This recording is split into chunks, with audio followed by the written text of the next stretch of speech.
So I will go ahead and call this meeting to order. Roxanne, if you'll please take roll, and if you'll all please stand for the Pledge of Allegiance.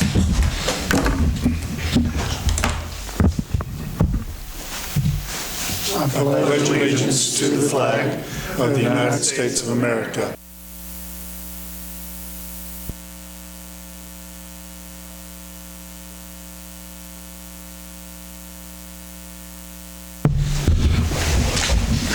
Has council had time to review the agenda? I make a motion that we approve the agenda as set forth in the packet. Second. There is a motion and a second. All those in favor, please show a voting sign. Opposed? Motion passes. Consent agenda. Has council had time to review the consent agenda? Are there questions? I'd like to note a correction. During the presentation by Jill Hartman, it remained a presentation by Jill Hartman, not a Miss Hoffman. So several times it was listed as Hoffman.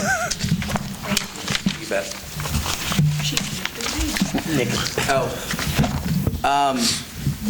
So some of the technology stuff that we've got in here, is that out of house stuff we're doing again? Which stuff is that, Nick? Give me just a second. I had it marked, but then my marker disappeared. Where was that? Anything for Advantage in here?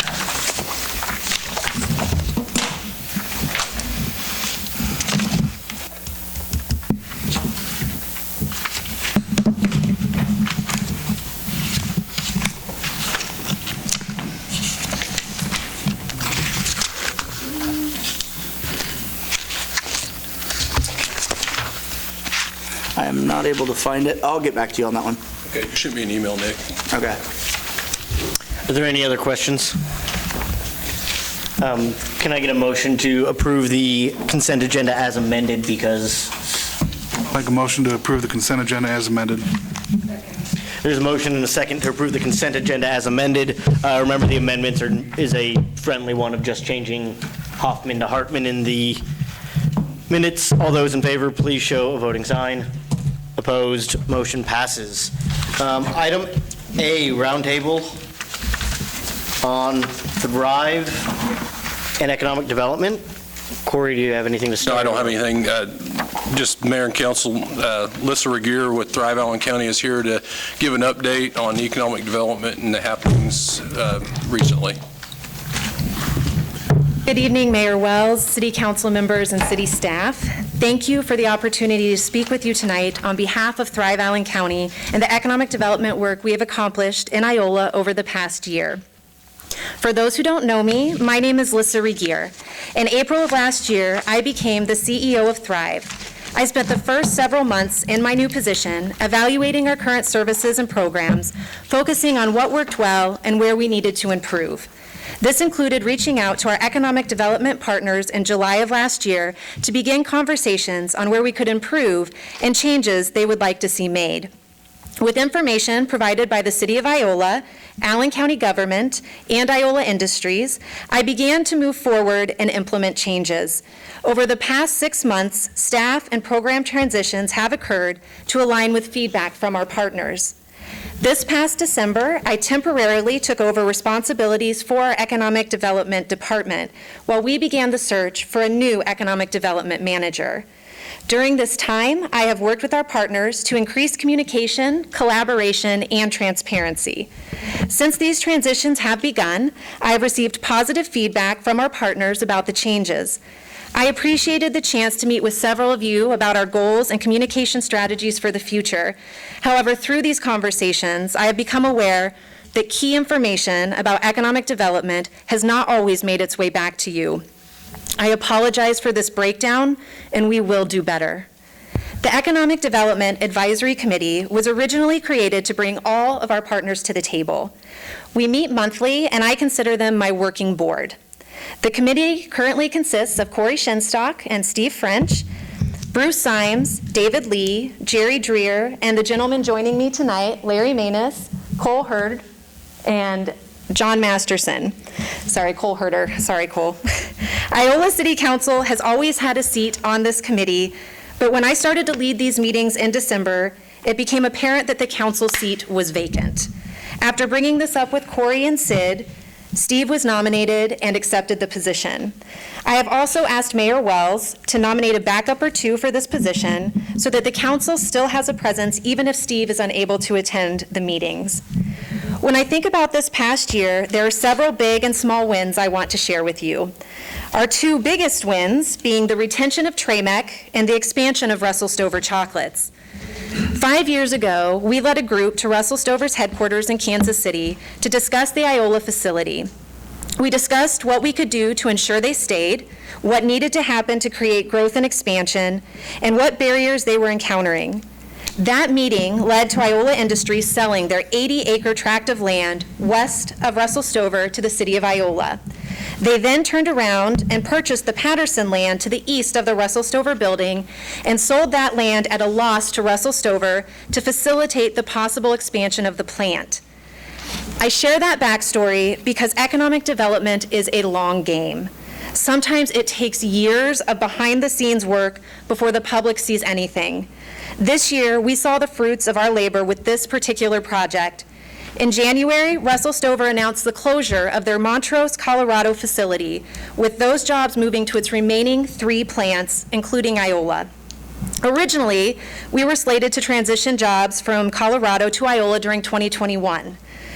As of last week, that timeline has been moved up to occur this year, and the addition of at least 60 jobs will be combined with the 90 jobs Russell Stover added on earlier this year, creating 150 additional jobs.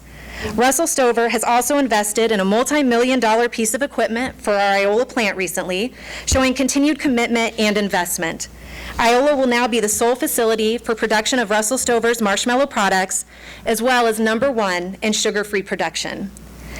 A year ago, as Iola saw an influx in rain and floodwaters into our community, Trameck Sloan, then located near Riverside Park, loaded all of their equipment onto trucks. They told us that if they couldn't find a new building in the community to move into, they would be forced to move their jobs to another plant. It was too cost prohibitive for them to continue to pack up their equipment and shut down their facility due to flooding. Thrive disseminated information to our partners and connections, devising a strategy to retain Trameck Sloan and their 60 jobs in Iola. A local group stepped forward to purchase the old Herff Jones building, and through conversations, speedy action, and cooperation, we were able to transition Trameck Sloan to a new building where they now have the possibility of expanding into their additional 20,000 square feet. During this time frame, we were also working with Natural Ag Solutions of Moran. Their partners, Green Cover Seed out of Blaine, Nebraska, were looking to expand to a second location. Last year, they sold approximately $3 million in custom blend seeds for forage and ground cover. They needed an additional facility for mixing and to serve as their distribution warehouse. Thrive facilitated their purchase of the old Trameck Sloan building from Iola Industries, bringing an out-of-state company into Iola. Conversations started last May for this project, and Green Cover Seed put out their official announcement in April of this year. Another example of the long game we play with economic development. There are many more economic development wins on the horizon. While the news of Endurance's closing last month was disheartening, I immediately started to discuss the building and options for it with the Economic Development Advisory Committee. That same evening, I was in touch with multiple industries interested in possibly expanding into Iola and continue to work with them. I am hopeful in the very near future we will see many more jobs located in that facility. There are many more projects Thrive has worked on over the last year, including the submission of 5 proposals to the Department of Commerce since December for industry looking to relocate or expand in Kansas. These projects typically have a 3-day turnaround time frame and are a collaborative effort with the city administration and other partners. While these projects are not in a place I can speak publicly about, several are reported in the May Economic Development Report, which I believe you received, and if not, I brought copies as well. I am very excited and hopeful about these potential projects and the big positive economic development gains for Iola if we're successful. Over the past year, Thrive has also assisted with 2 new businesses on the downtown Iola Square, Faith and Farm and The Outsiders, and partnered with Wichita State University, Emporia State University, Kansas Small Business Development Center, and Southeast Kansas Works to provide succession planning for small business owners and workforce development training. When COVID-19 hit this year, Thrive staff became immersed in the CARES Act, learning as much as possible about how it could benefit our local for-profit and nonprofit businesses. There were multiple days I was on the phone late into the night with local business owners to instill faith that we were going to figure this out together, that they were not alone. I shared information, acted as a sounding board for their fears, and helped them navigate the wide array of complex systems set up for financial assistance. I sent information to Jill at the Chamber, as well as to other communities on grant opportunities, financial assistance, and other relevant information for small businesses. When the very competitive Small Cities Community Development Block Grant came out through the CARES Act 2 weeks ago, Thrive wrote the grant application for the county. If it is awarded, this will bring at least $120,000 to Iola's micro and small businesses. As I look to the future in economic development, there are many things I'm excited about, but at the top of my list is bringing on our new economic development manager, Audrey Aguilera. As part of the selection process for this position, I asked each partner organization for a representative to participate on the interview committee because I truly wanted partner input. Yes, Audrey is a Thrive employee, but she is on our staff through a multi-partner contract. I wanted each of our partners to be invested in this process and in our decision on a candidate. Audrey has 4 years of experience in economic development and just received her master's in public administration. She has a passion for housing, an area where we need to start investing as a community as we continue to bring in more jobs. As Steve mentioned to you at your last meeting, Audrey wrote and received a housing grant through the state that resulted in the creation of 14 homes built in Lyons, with 3 more currently under construction. She is a skilled grant writer, and I look forward to working with her on possible projects to bring in state and federal funds to our community to create revolving loan funds, land banks, and other economic development opportunities we have not been able to capitalize on in the past, but are primed to do so now. As we look to the future, I look to you as a council to share what you believe success means for economic development in Iola. Audrey and I will be approaching each of our partners once she is on board to address top areas of concern and where best to focus our attention. Iola Industries has shared that continued relationship building and meetings with our local industries to ensure their retention and growth is important to them. We look forward to learning about your goals and priorities as we move forward with you. As I look to this next year, I am excited about the possibilities it can hold for economic development. We have industrial growth opportunity. We continue to recruit small businesses to Iola. We have the opportunity to create new housing options as more jobs are created within our industries.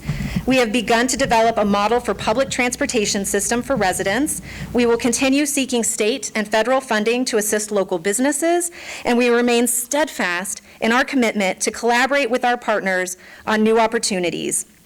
I truly believe the best is yet to come for Iola and Allen County. I am very excited for what the future holds. Thank you for allowing me this time to share some of our work and my future vision with you. Thank you. Council, what questions do we have?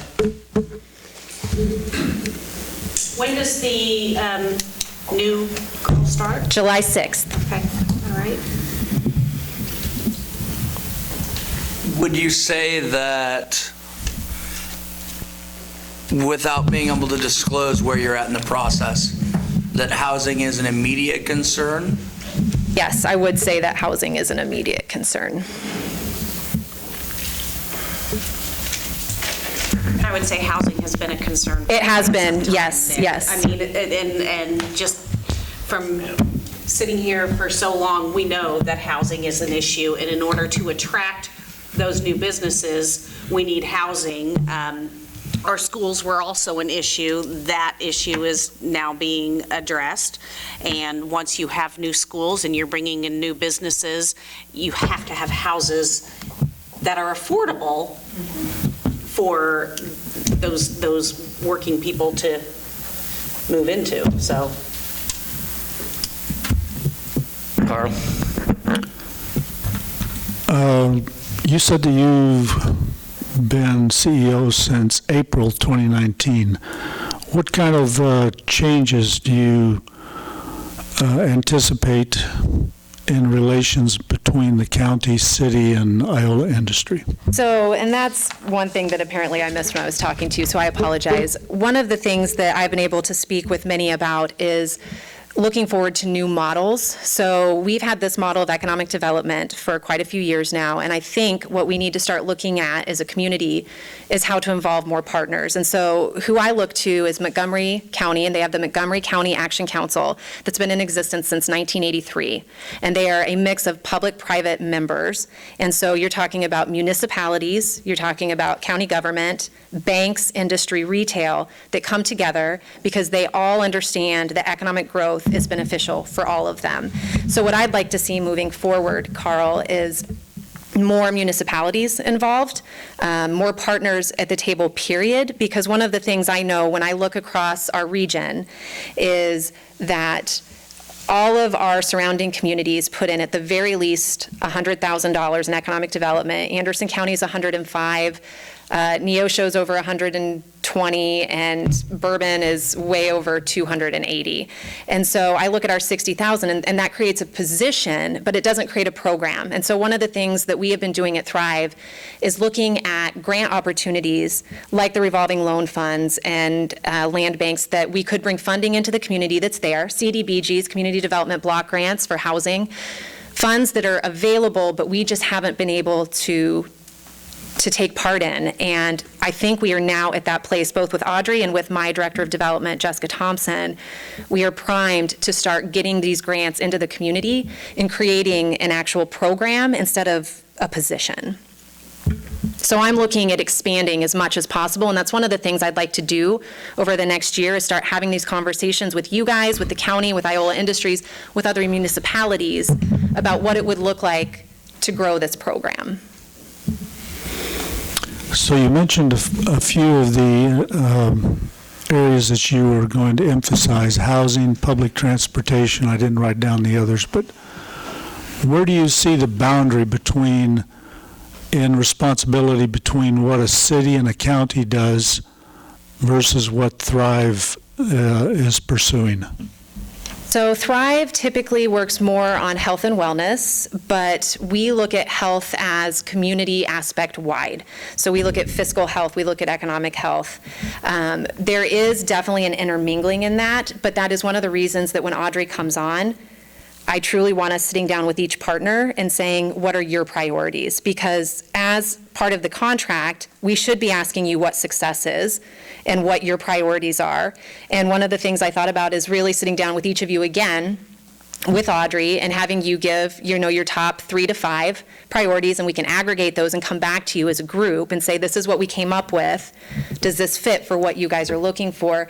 But it's difficult when I've looked back over the past that one of the things where I think that we failed was coming to you guys and saying, I need to understand what success is to you, and I need to understand what your top priorities are, because otherwise we're just out there, working on whatever we see is out there. And if you guys have a directive, then we can go after that directive. One of the key players in economic development and growth in the community is the Chamber of Commerce. How do you see the role of the Chamber of Commerce versus Thrive? So I think Jill has done a phenomenal job as she's come on board, and I utilized her heavily during COVID because as a chamber, she is a member-based organization. So she had all of those contacts for businesses across the city. And so when I would get information that came in, she was who I wanted to send it to because it would get dispersed quickly out to the businesses that needed it. I think that there are very different roles between a chamber and an economic development entity. I think the chamber exists to promote small town businesses, to help them grow and to thrive, but economic development is going to focus on both small businesses but also industry. We're going to focus on retaining the industry we currently have, and we're going to work on everything from housing to transportation because it all feeds into economic development and the health of your community as a whole. What is your position in terms of what you think is appropriate and what the competition level is like when it comes to offering incentives to potential companies? Can you give us kind of a basic there? I think that we live in a world now that you have to be able to compete. And we saw this, I guess I can go back to Project Blue Star, which was the Horizon facility. When we applied for that, we just couldn't offer what Chanute could. But there will always be a community that is offering incentives. And I think one of the things we have to look at is, again, what are your priorities? And so what are we looking at we could incentivize coming in? Do you want to incentivize an industry that will bring 200 to 400 jobs? Are you comfortable with that? Or do you want to incentivize small businesses? Truly, that is a council question, and I would be coming to you to discuss that, as Audrey would, about where your comfort level is. I will always come and fight for businesses that are trying to get into this community because I want them here. But I don't get to make the final decision. That's up to you guys. Yeah, so what you just mentioned is another question I have is, since we've got 3 organizations that support Thrive, how that negotiation process would work? With the incentives? Yes. It would depend on where, so for instance, if it wasn't within Iola, I wouldn't be coming to you guys at all. If it's in Iola, I come to you guys and the county commission and Iola Industries. I do all 3 of you. Thank you. Yep, you're welcome. I had a question. Corey, you had been on the board there with Sid, and Steve, you started in December, is that right? You know, we've always talked about, we never hear anything from Thrive. That's one of the biggest things that we've had. So have you seen any changes since this has started? Because it seems like the only time that we hear from Thrive is when we talk about pulling the funding.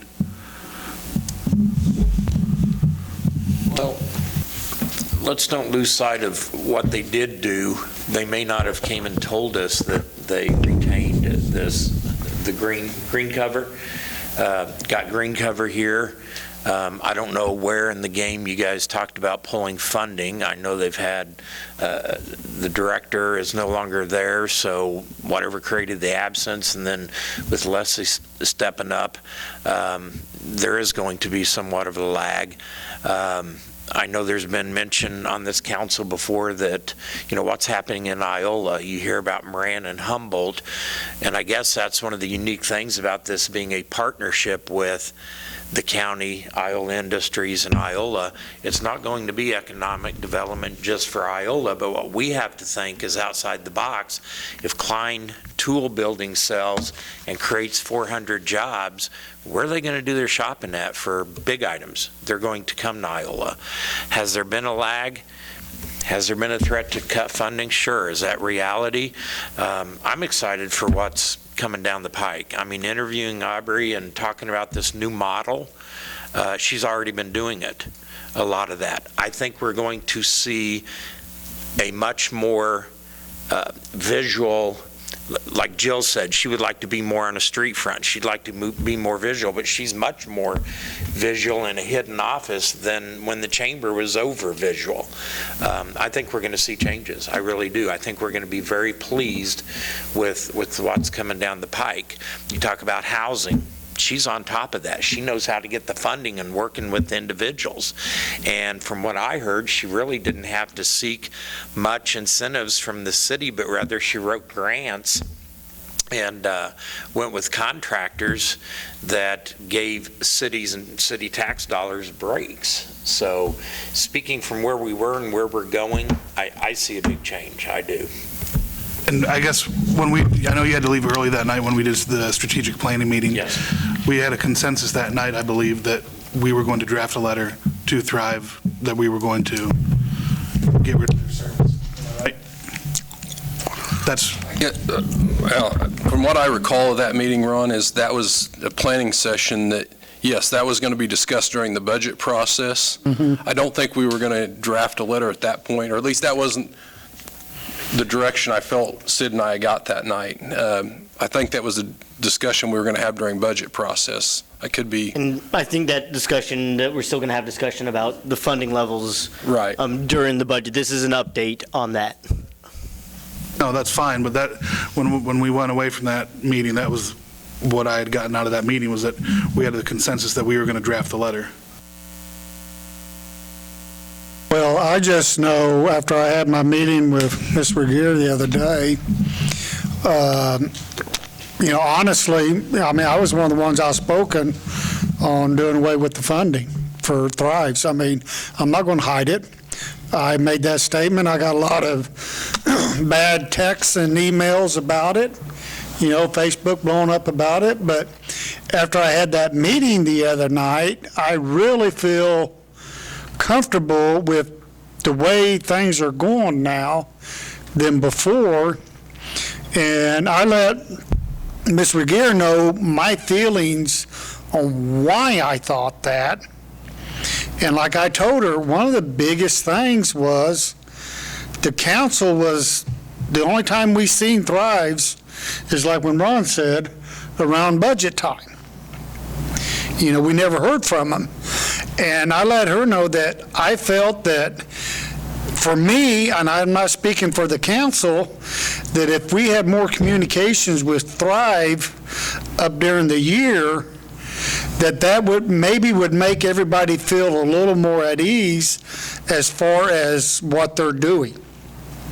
I'm like Steve. I'm really looking forward to meeting this new lady coming on and saying, hey, here's what my visions and goals are for Iola. So, now, after the meeting, I feel a lot better than when I went into the meeting. I would agree with you, Gene, and I think that there was lack of communication. I think there was communication going on between Lissa and Sid, but there was a breakdown, and we never got that communication. We never knew that these things were happening with these businesses. And then I don't feel as though the communication with Bill was good, and just like we extended that olive branch to the chamber when they brought on somebody new and young and full of vigor, that okay, we're going to extend this and let's see what she does. And we've all seen the results of that. She's done phenomenal. So I feel the same way with this. If they're bringing on somebody new who can step up to the plate and in a year prove themselves the way that Jill did with the chamber, then that's a win-win for all of us. And I do like the idea of bringing in some of these other surrounding communities to help with that funding as well. And I think that is only fair.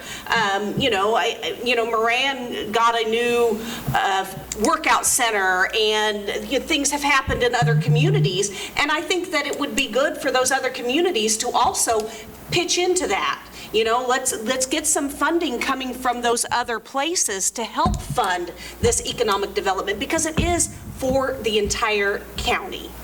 So, I feel better also. I agree with Gene. It was a lack of communication.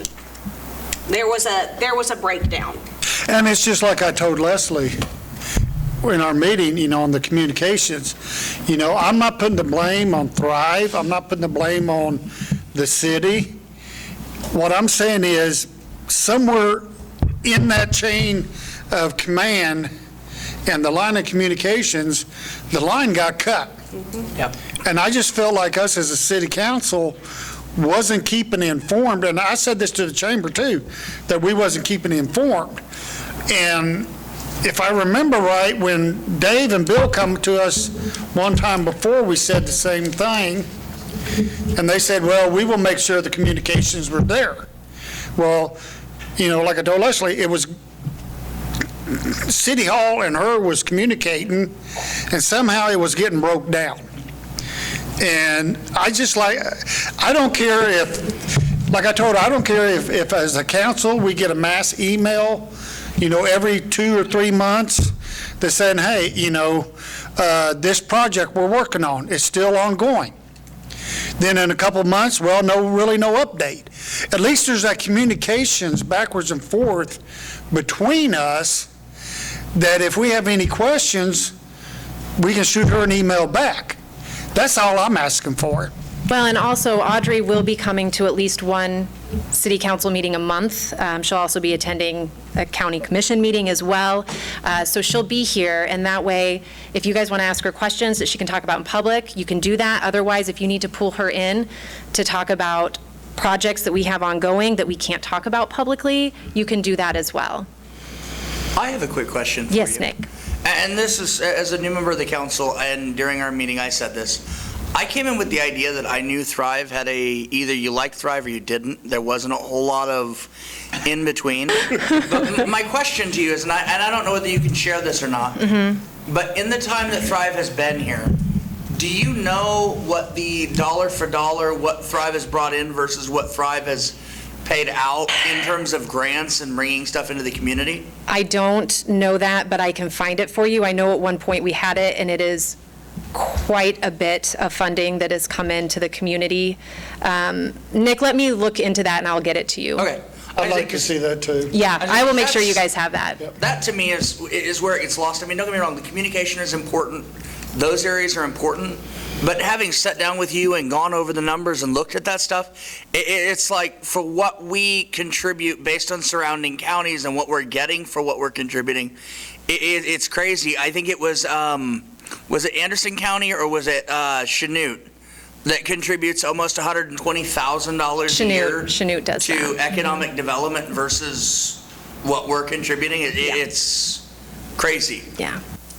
Well, I will say, if we do get the CDBG in for the county, then what you guys will be getting is $6 at least for every dollar you spent on us this past year that will be going straight back to micro and small businesses on one grant alone.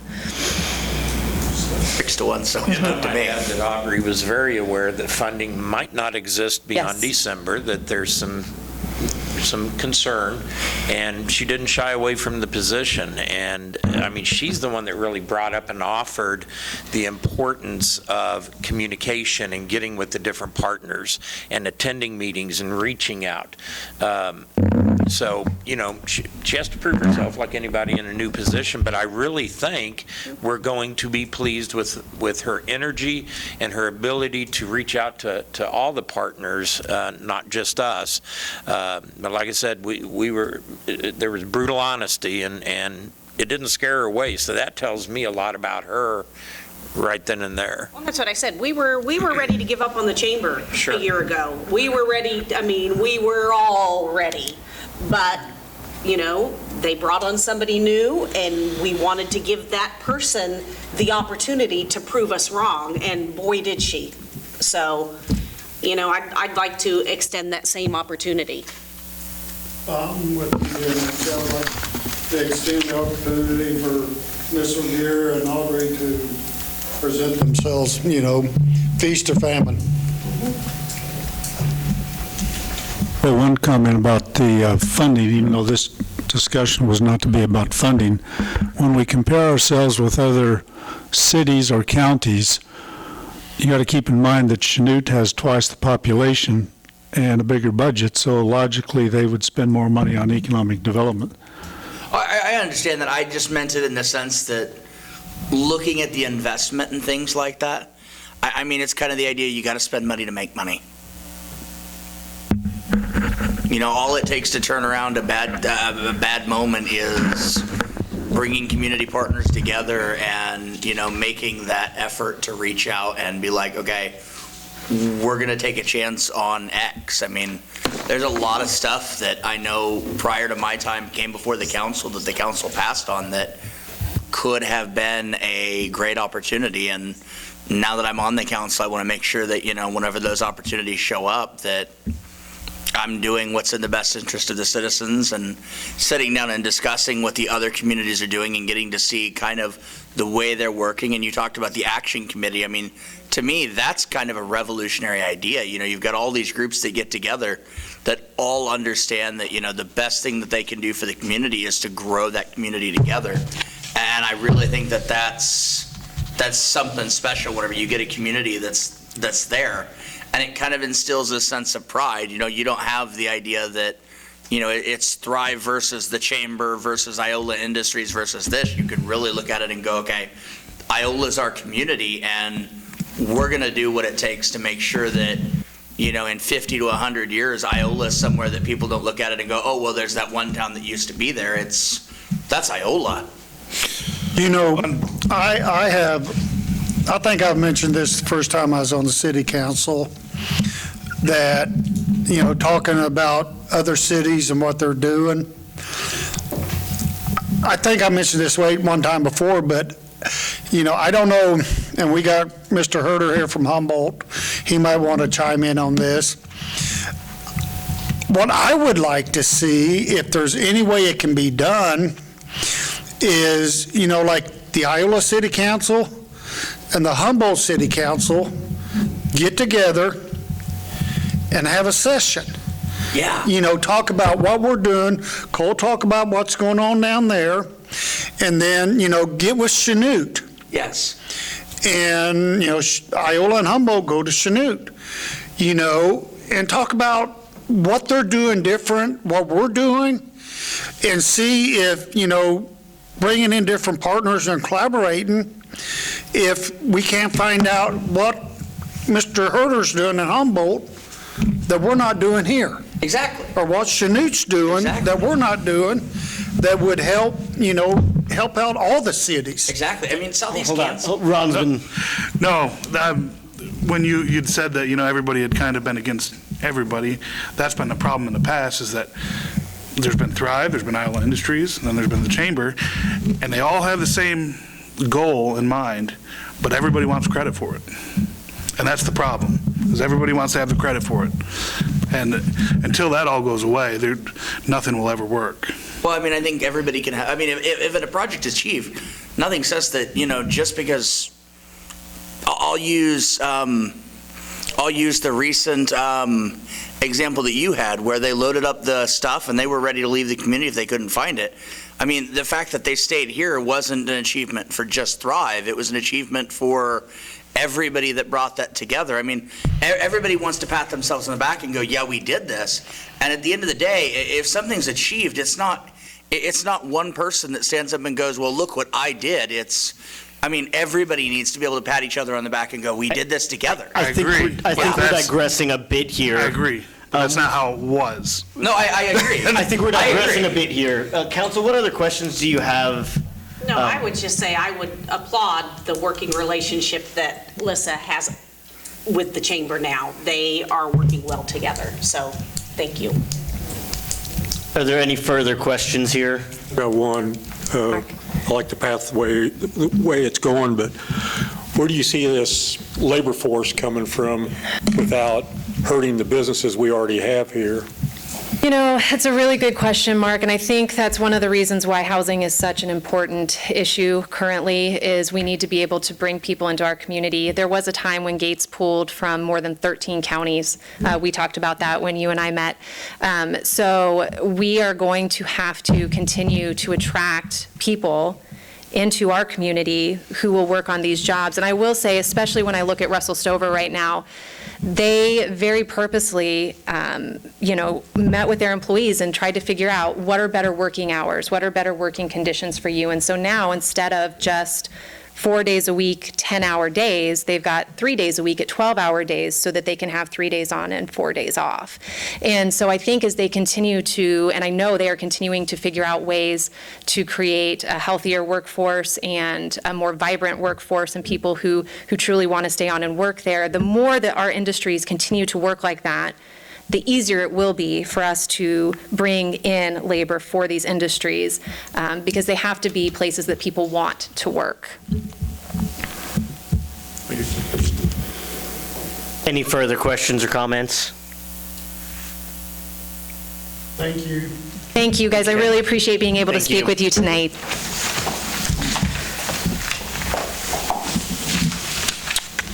New business, item A.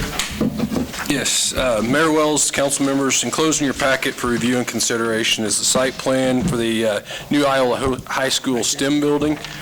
Last week, the Planning Commission met regarding the site plan for this facility. Staff, Greg and I did present, as well as some of our utility guys, some concerns with the site plan, mainly to do with the utilities, that there are private lines running across our alleys or road right-of-way. we're working with them to try and get that cleaned up a bit, or they may have to be a member of one call somehow to locate those utilities if they go across our private or our public easement. But the Planning Commission approved the site plan with our recommendation to adjust those utilities. That's something Greg and I are going to meet with them again in the morning about. But I think tentatively the site plan is fine, other than just the water needs to be relocated in the sewer, or the electric going across the alleyway.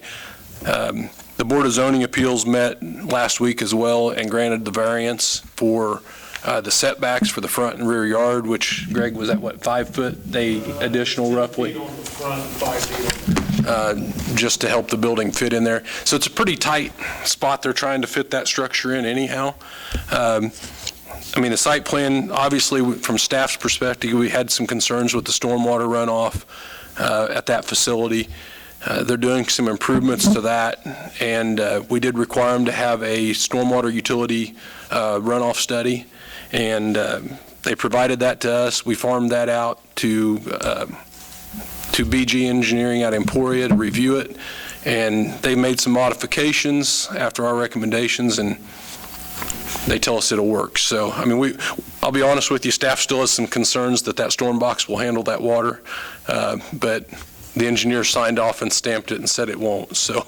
Are they leaving the old science building there, or are they turning it? No, so the phasing of this project, and Greg can correct me if I'm wrong, but from our discussion last week or the week before, roughly in the next 2 weeks, Gene, they ought to be taking down the old Board of Education building, or where the transportation office was at. As soon as they get the new facility built, then they'll tear down the cafeteria and science building and build a parking lot there. I know that site plan's kind of hard to see as small as it is, but, and the other concern we found is they actually had the pad mount transformer sitting all across the alley with the service line running across the alley, pretty much where the building is at today, that was going to have to stand there until after construction because the kids are going to be in the building. So, I mean, there was obviously some things that the engineers and the architects didn't, correspond to each other there for a little bit. But I think in general, the site plan, I think, staff is recommending you approve it with the understanding that we'll work out those two utility concerns across those alleys. And let them move forward. So, questions, concerns, guys? I make a motion that we approve the site plan for the new STEM building at Iola High School with the understanding the utility service line location will be modified. Second. Motion has been made and seconded. All those in favor, please show a voting sign. Opposed? Motion passes. Item B, elementary school plat approval. Mayor Wells and council members, enclosed in your packet is the plat for the Iola Elementary School addition. It's located over on Kentucky and Monroe. That's a rather large site as well. It encompasses pretty much from Kansas Drive all the way over to Kentucky, from Monroe up to the natural drainage ditch. The plat was presented before the Planning Commission this last week. At the same time, the site plan was reviewed for the STEM and was approved. As I mentioned in my write-up, we do have a few concerns as far as the easement goes on the site itself, and they understand that. They wanted us to get feedback and basically go through that preliminary stage. They're going to adjust. We need a minimum of 20 feet off the edge, the south edge of that ditch, to be able to maintain it if we're going to mow it and do those kind of things in the future. So they didn't include it for whatever reason. I recommended to them that we convert that utility easement and that pass what's essentially the fireway easement in there, they call it a pedestrian easement, I believe, into one easement that's municipal utilities for the city as a whole, and that would encompass our drainage concerns as well as our service, our extensions going into the building itself. Because with a facility this size, we will set our gas meter at the building, we'll set our electric transformer at the building rather than at the roadway. Water meters may be out at the road, but they're a little less visible. So, but Greg and I, again, this is another point of discussion that we'll have with them in the morning on our phone call. But staff's recommending that we approve the plat as presented, with the understanding that they're going to modify the drainage easement along the north corridor to fit what we need to maintain that drainage ditch. The plat meets all the conformities as far as our platting process, and the next step in this phase for them is a site plan for that site. That'll go to the Planning Commission at their next meeting in June, and we'll have that for you for approval at the June 22nd meeting. But this is basically just replatting all those separate parcels into one big lot, essentially. Questions, concerns? I was impressed they found all the surveying pins.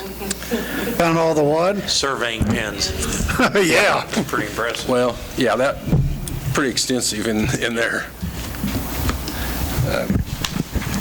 I mean, the site plan will be a little more in-depth. It will show, obviously, where the utilities will go into the facility.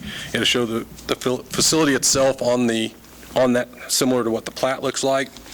And it should encompass improvements like the vegetation and that type of thing that were required by our code. So when we get that, we'll review it, but I don't foresee any issues with that. We've also got the drainage and a traffic study on that I can mention at the next meeting, but everything seems to be moving forward pretty well.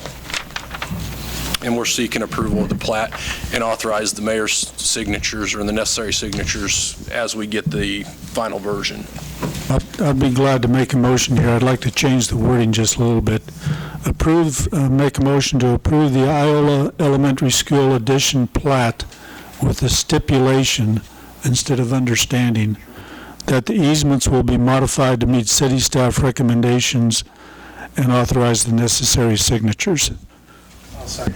There is a motion and a second to approve the Iola Elementary School plat with the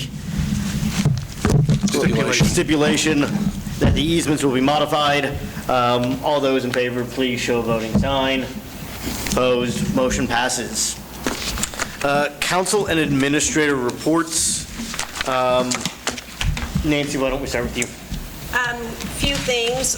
First off, I've had a few calls on the utility with when they're going to be shut-offs, that type of stuff, and we said 15 days. I was asked if we could get clarification, is that 15 days or 15 business days? I am fine with 15 business days, because if somebody does have to pay cash and have to come up to a window, but that is something that I think we do need to clarify. And do we know what that date is now? So that changes right in the air. daily. With the governor not vetoing the bill, my understanding is that executive order is pretty much null and void today. I can tell you from the league's direction, from every conference I've been involved in with the league, their attorneys are telling us, go ahead and abide by what the mayor or what the governor's executive order is, the end of the month. And then do we want to do 15 days or 15 business I guess my days? understanding or my thought behind it would be is 15 days from the date from January or from June 1. So June 15th would be the date that we would give them. And Roxanne has sent letters out. I believe she emailed you that letter that they sent out. So I believe that's the path we're moving down. Now, if you guys want us to do something different, please certainly tell us, but I would go with calendar days. So and that's I think I did see something you had sent out that it was going to be 15 days past, or like the 5th. Right. They have the whole day of June 15 to pay. So at this point, though, that's actually, if they know right now, that's exactly what it is. Right. So we're actually how many days out? So And that's we are pretty much beyond what our your letter 15 said. days at this point. I guess my other question for you, Roxanne, is I know that we have been keeping track and writing off late fees, and I know that it has cost the city quite a bit of money. So in the grand scheme of things, how much would you guesstimate this has cost us so far? Just to put it into perspective.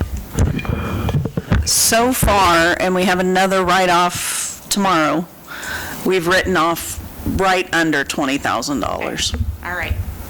So, Council, let me just get this consensus real quick.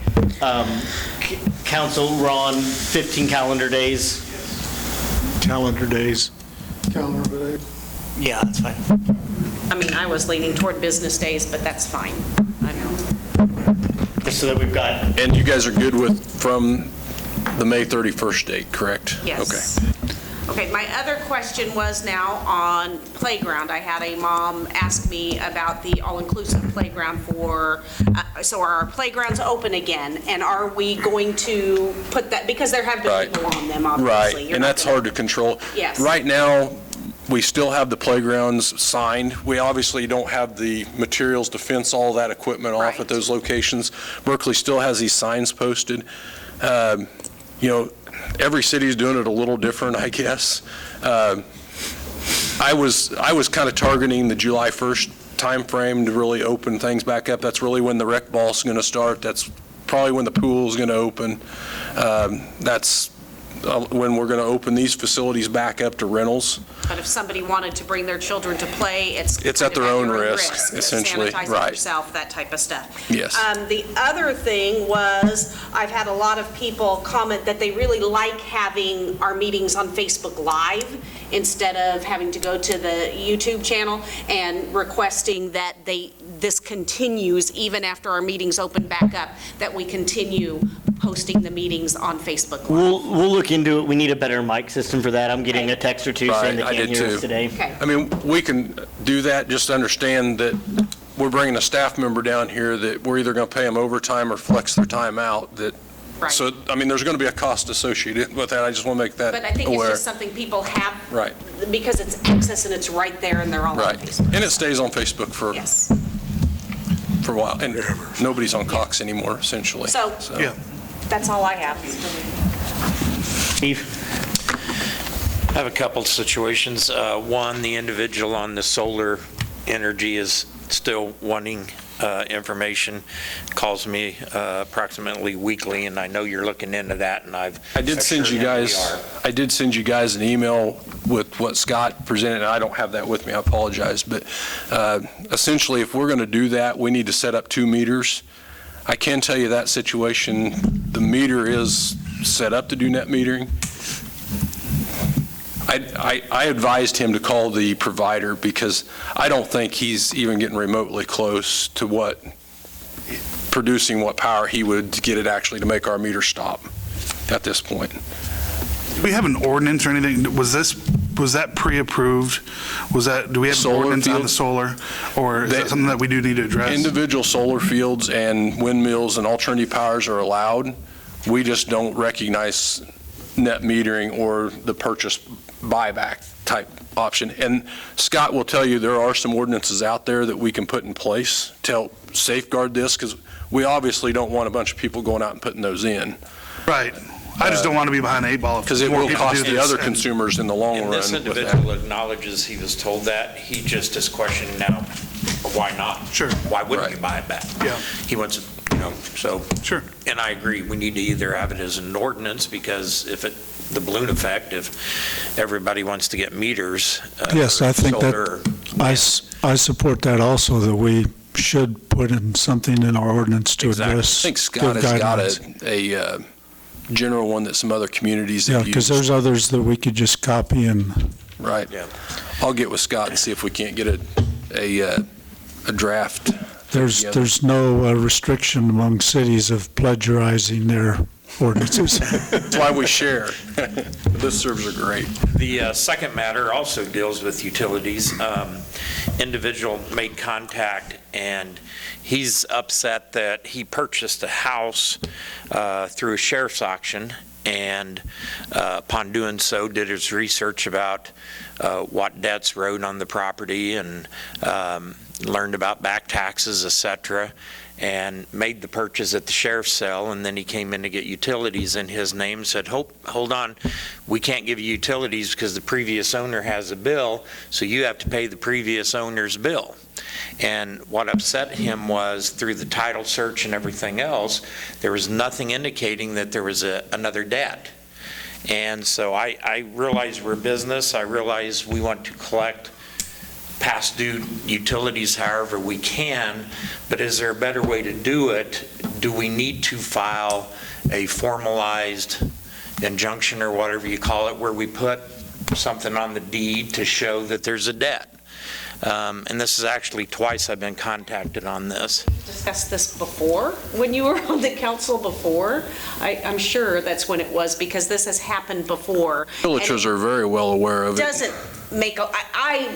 doesn't make a lot of sense to me either. If somebody has walked away from their debt just because the house is there, that utility debt shouldn't go to the person who's bought that house. It's kind of like the taxes on it, though. I mean, I know, but I never understood. Hold The on. sheriff's sale, Hold the on. tax sale gets wiped out. The taxes get wiped out of the sheriff's sale, the back taxes. So I don't know why we would make them pay the utilities on it. It's not a sheriff's sale. It was a Sheriff auction? yes. Okay, So the taxes are not wiped out. okay, you're right. And like Basically I what it said, means, I'm not against us trying to collect that, but should we be filing something that we put a Like a lien on lien? a lien Yeah. on the deed, so that when somebody's researching to make a purchase, Then they know. they've got a complete informed purchase. We can look into it. That's what I would like us to hold look on. into. Kim. It's Greg- funded Greg. directly. Go for it. We have another situation the same as utility. Mike. It's Greg. Very similar situation on mowing grass. We turn over mowing assessments every September 1st.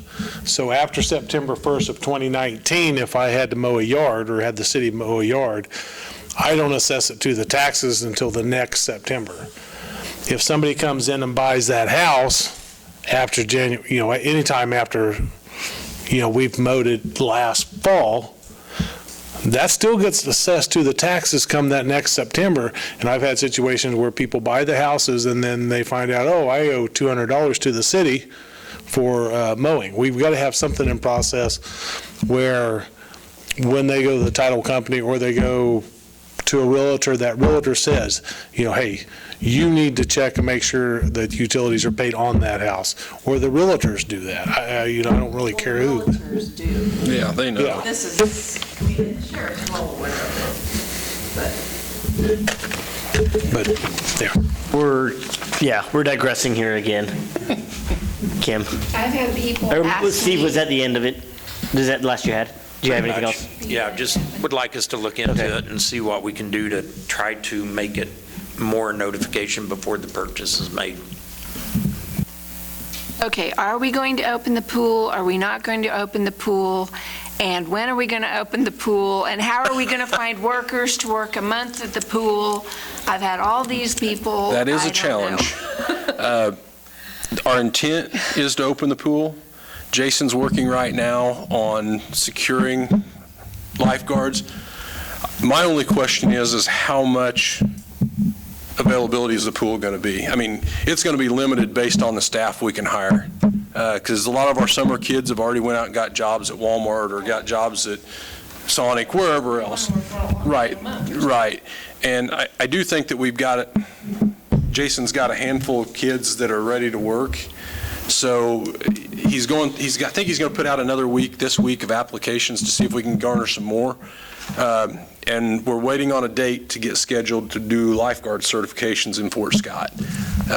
And that's slated for, I believe, the second week in June. And that's why I said I don't think we'll open much earlier than that last week of June, 1st of July is kind of. Are you going to run it? Do what? I have not asked Jason who the manager is going to be. Do we expect a financial loss or gain from being closed? If we keep it closed, Well, if we keep it entirely closed, we'll save money, there's no doubt. We won't lose as much if we open it for a month. Ron, we're still going to want to fill that pool up and circulate the pumps and go through the process just to service the equipment. So, I mean, there's still going to be some financial loss there regardless, but yeah, the pool never makes money. No. So. And I think that's why a lot of towns aren't opening the pool, because of financial. I noticed on the listserv today, a lot of the city managers were asking the same question, who's opening and who's not. I know the city clerks have done the same thing. There's a big spreadsheet. It seems like a lot of the larger communities are closing because it's easier to close in the larger communities, I think. In our smaller communities, a lot of them are really trying to push to get it open. I know Chanute and Humboldt we're all kind of working together to try and not inundate one. If one opens, we're all going to try and open. So, you know, the population doesn't just come to Iola or go just to Humboldt or Chanute when the one pool opens in the Big communities. centers and now they're not opening. Well, and there's a little different situation. They're actually building, they had a bond issue or something and passed for a new pool. And this was going to be the last year for the pool anyhow, so they're going to start demolition and reconstruction early. So, I mean, it kind of made more sense for them. But, you know, from a staff's perspective, I would say it'd be easier and better to close it and not open it. But I also understand and I want to try and get the kids something to do in the summer. That's why I pushed Jason to try and figure out a way to either do the ball season and the pool on a limited, it may be we're only open 3 days a week. I don't know at this point. I really would encourage staff to open the pool as soon as possible. I think Right. as soon as it gets up in the 80s, Right. everybody's going to want a pool. And so even though we will lose money, I still think it'd be a great thing to get it I open. I think that's the general consensus of everybody. From a feasibility standpoint, staff would say it makes sense not to open it. But there again, there's not very many functions for these kids around town to do. And, you know, it makes sense for us to open it. So that's our goal. And as soon as we get the lifeguards scheduled to be trained, you know, Jason's going to clean it this week and start filling it this weekend is my understanding. So we're moving towards that. We had family in from Colby, and they said they're opening in a couple of weeks. Right. Their pool, so. Ron? I just had questions about the swimming pool, but I'd been gone, and I appreciate the electric department's work and street and alleys during the storms. I know they were out for a long time. Have the steel poles come in yet? They're actually ordered, Ron. That's like a 6-month window to get them in. So we're replacing them with, the way I understand it, a higher classification pole for now. And then when we get those steel structures in, we'll go out and pull from Patterson back up to Russell Stovers and put the steel structures in. And Jim's also going to beef them up with a little more down guy system than what we had to hopefully negate some of this wind that we get out there. That was about all that I had, and Corey, I appreciate all the emails that you're getting and the updates. It's definitely a big change from what we had before. Certainly, guys, let me know if I'm giving you too much. I'm Never too much. I'm trying to learn as I go. So, Carl? Nothing. I got one thing, and I don't know how, what, when, or where, but I've had some citizens on Coon Creek approach me. Which creek? Small Creek. Small Creek? Small Creek. Small Creek, excuse me. That live on Small Creek approached me about seeing if there can be a study done as far as the feasibility of concreting that especially between State and Buckeye, because there's a lot of standing water there. I'll have to go back and look through my files. It seems like to me, either right before I started in the early 90s or right after I started, they actually did a drainage study on that. And yeah, it was ungodly high at the time per linear foot to replace that. And that, like I said, that was either sometime in the 90s. And I'll pull some of that, but we've got I think, the bones of the study, but it'll scare you. I'll be right honest. I'd like to see that, Corey. I'll scan it and email it because I know I've got it somewhere. Okay, thank you. That's all I got, John. I had a question brought up, the courthouse. The only entrance right now is that north entrance. County problem. Oh, is it? Yeah. Oh, cool. We ain't got nothing to do with that. It's a county problem. Come on, I'm good. Thanks, everybody. Have a good summer. I've got an update from SGR. We had picked 5 candidates that were the top 5. A couple have dropped out or were unable to complete or unwilling to complete the form. I talked with Bill. Bill suggested that we open it up a little bit more into basically sending out to all of the viable candidates the questionnaire that we had. And so I kind of just told him to go ahead and do that, which will delay it by about 8 days.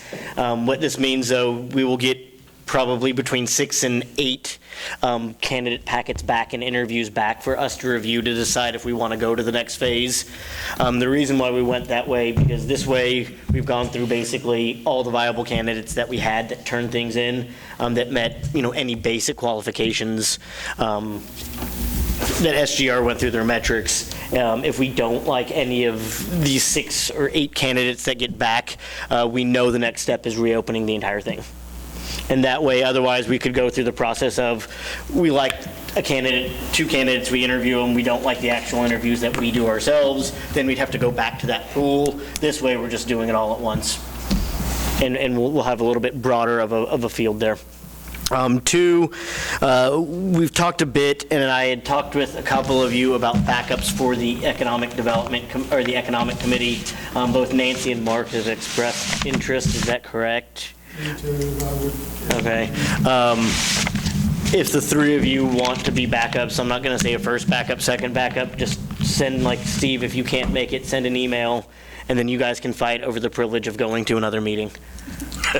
If that works for the council, the 3 of you, between the 3 of you, and I know that, sometimes you all travel in the summers, that way there should always be somebody there. And typically they're at 4 o'clock on the first Tuesday of the month, I want to say. So, I know we all get busy, especially if it's not scheduled in your schedule. Mondays.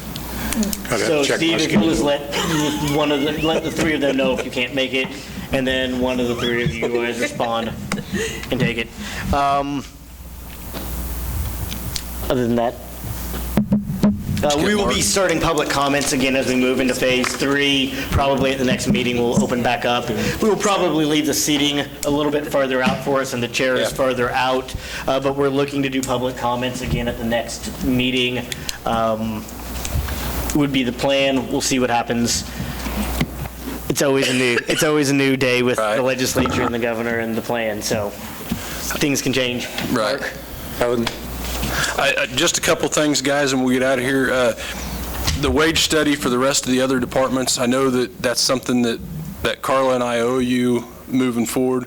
Carla is working on, I think, the last department this week.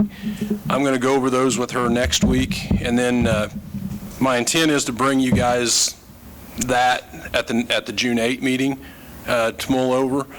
I don't foresee us trying to implement that thing as far as immediately like we did for the electric distribution. My thought is we can work that into the budget process and try and get that done for an implementation for adjustments January 1 is what I'm thinking. So we'll get that stuff polished up and bring it to you, give you a brief overview of that on the June 8 meeting. I think we pretty much hit on all the facility stuff on 257. Things are moving forward pretty good there. The May 3rd storm recovery, them guys have worked a lot of hours. It just amazed me how many loads of land to the landfill we took, and there's still brush out that came out after our guys. 166 loads adding up to 3,350 miles on our trucks and 500 gallons of fuel. You don't think of that over a 2.5-week period, but that isn't a massive amount of... How many loads? It's 166 loads. and 672 man-hours in that, between the crew, so, Service to the community. yes. I mean, and cleanup week doesn't get anywhere close to that. I mean, you usually were, what, 100 pickups, roughly, 100? Yeah. It's over A lot. 70 and But as far as brush stuff, we don't get anywhere close. A lot of that stuff can be picked up with the sanitation crew, and they can lighten that load for cleanup week with the trash guys. But our guys did amazing on both those things, and Jim and I are still working to compile that list, because we did find out that there is a insurance policy that was added a year or so back, probably right after the windstorm that we had 2 years ago, that we have $50,000 worth of coverage for each event for facilities away from facilities such as fire hydrants, power poles, and that type of thing. So we're going to take advantage of that, and we'll likely hit the $50,000 max on that claim just with the labor and equipment that we've got. So we'll hit that. Cedarbrook Clubhouse, we're closing on Friday this week. We'll have that done. The lot purchase, I did extend that to Tom Carlson, and I included that in, I think, one of my updates probably last week or the week before. He doesn't really have any interest, just based at the level that we offered, countered, basically because of what they're going to use it for. And I told him I would just mention it to you guys and see where it went. So if there's any interest in getting rid of it, or what direction you guys want me to do, you know. Can you just accept his other bid? You could. I think he'd still offer that for it, and that's, you know, it doesn't matter to me one way or the other.